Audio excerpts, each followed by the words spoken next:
Members, I don't know if you've gotten contacted by your hospitals, but I sure have. 50% of them are losing money. They can't survive practically by the time we've imposed the regulations that we put on them.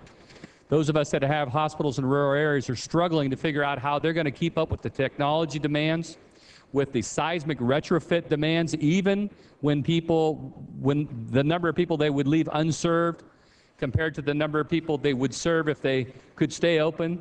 They're having struggles with that. The nursing ratios, which no other state in the nation has, except California.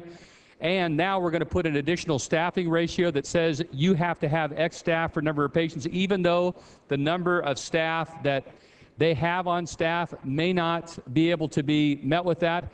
Has anybody thought of the unintended consequence if you don't have enough staff that are able to be brought into the hospital, that you may have to refuse patients because your ratio isn't exactly correct? The problem with it is that, members, we don't run hospitals. We don't know how to run hospitals here.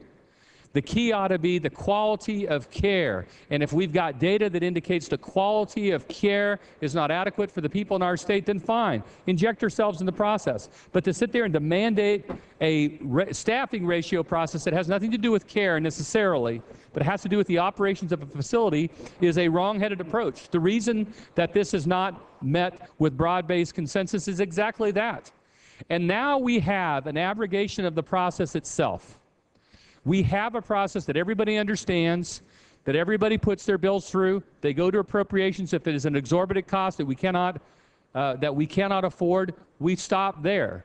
But in this particular case, the process is being thrown completely out.